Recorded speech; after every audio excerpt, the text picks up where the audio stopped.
In this video, we're going to be taking a look at the Star Wars The Vintage Collection K-2SO. Hi there Star Wars collectors, and welcome to another Bossk's Bounty video, and welcome to my review of the Star Wars The Vintage Collection K-2SO. As you can see there, he is on his Rogue One card back, looking very smart indeed, and it actually feels pretty good to have a new figure in my possession, because it has been what seems like a very long time since we've had any new figures in the Vintage Collection. Obviously we've had the repack wave recently, but apart from that, it was the Mandalorian wave way back in, I think it may have been even March. So it's been a long time since we got any new figures, but they're finally here, and I've got the whole wave to go through this week, reviewing them all, and we are starting off with K-2SO. Let's take a look at the card back first and foremost. Let's get Bossk out of the way. So there he is then on the Rogue One card back with the green name pill. Very nice indeed. I do like the image that they've picked there. It's very clear. Nice image of K-2SO straight from the movie, it seems, on board the U-Wing, I believe that is. As I mentioned, it does have the green name pill, K-2SO in white font. And there he is standing in his bubble. We've got the Kenner logo at the bottom, all the choking warnings at the top and everything. And the back of the card, we do have the rest of the wave and also the reissue wave, which I mentioned just a second ago. So obviously this wave consists of Luke Skywalker, Stormtrooper, K-2SO, who we're reviewing today. We've got the Power Droid coming up, and Clone Commander Wolf. He is VC170, Vintage Collection logo, and then obviously half the card is taken up by Legal Gumph, which isn't great really. Disney and Hasbro at the bottom, obviously, as usual.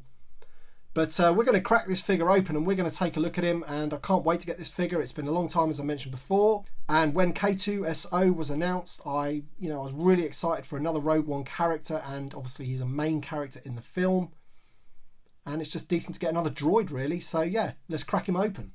Alright then, so here's K-2SO out of his packaging and out of the plastic tray that he comes in, and I've got to say, they have done a fantastic job with this figure. The detail is very, very good indeed. There's lots of battle damage going on all around him. And we're going to quickly compare the figure to the 5POA version, which has seen better days. He's been very well played with by my son. As you can see, he's missing one of his arms and legs, which is absolutely fine. But as you can see, they have used the same torso and the same head for K-2SO. I don't know if you can see the light really glistening off his eyes and his mouth there, which is great. But as you can see, the paintwork of the figure is much more accurate for the Vintage Collection. Loads of battle damage going on, where this one has 0, and obviously we've got the silver paint or the grey paint around his shoulders, which you do not have on the 5POA version.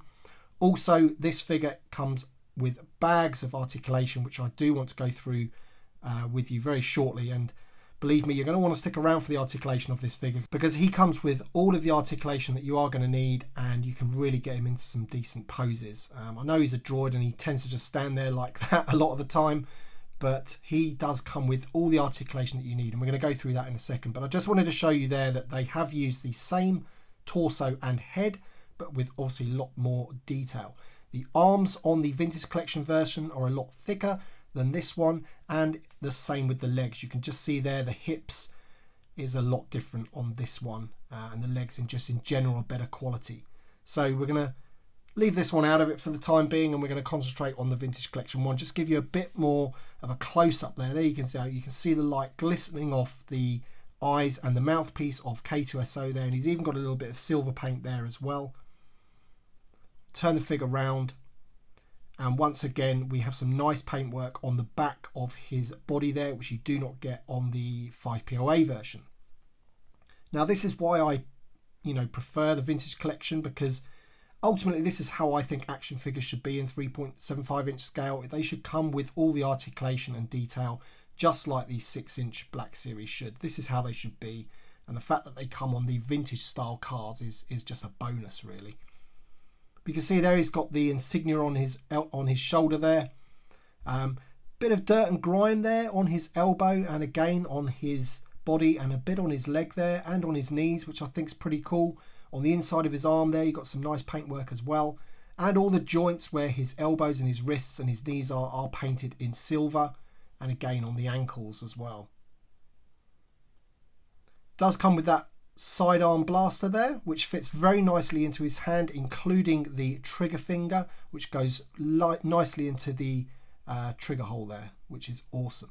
So loads and loads of detail on this K-2SO figure, as you would expect in the vintage collection. He's going to look very nice on display indeed. Hopefully we'll get some more Rogue One characters, but let's take a look at the articulation. As I say, I do want to go through that. Now, the head is very similar to the 5-point articulation version in that it is on a ball, so it does move around all the way that you need, but it also has this neck joint as well, which goes forward and back. So there's like a double ball. So you've got one in the top of the head and one in the body there.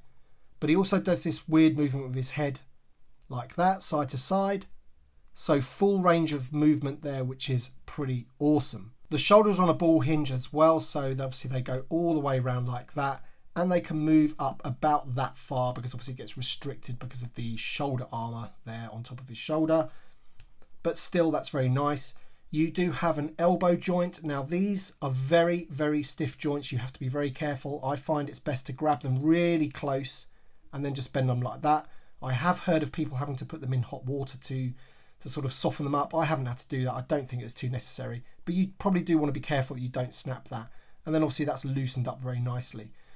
That also swivels, of course. And then he does have a wrist hinge, which works very nicely indeed. And of course, that swivels at the wrist as well. The torso is on a ball hinge, so that goes all the way round. You can spin him all the way round. Complete movement, everything you're going to need on the torso there. He has ball jointed hips, which come out about that far. Obviously, they're going to spin all the way round as much as you like. Loads of movement there, as you can see. Now the knees are on a ball, and again you do have to be pretty careful with these just to bend it round, and it can go up that far like that. But again, they are on a hinge as well, so they spin. And then the ankles have a hinge as well, so you can move that back like that. And of course the feet swivel too. So I didn't really expect this much articulation. I think the ankle joints were a surprise. I don't think they were that necessary, particularly on this droid, but they've done them anyway, which is a nice bonus. Obviously, him having the knee joints is a bonus, where the 5POA one didn't. He was just straight-legged, and of course, elbows and wrists as well. You didn't have that with the 5POA version. So complete upgrade in every department in terms of articulation and paint, and he just looks absolutely phenomenal in my opinion. Really, really screen accurate, and I'm just so pleased to have him in my collection finally. Alright then guys, that is the Vintage Collection K-2SO action figure. Let me know your thoughts in the comment section below, and I do appreciate you watching today. Drop a like if you have enjoyed this video, and we shall see you on the next one.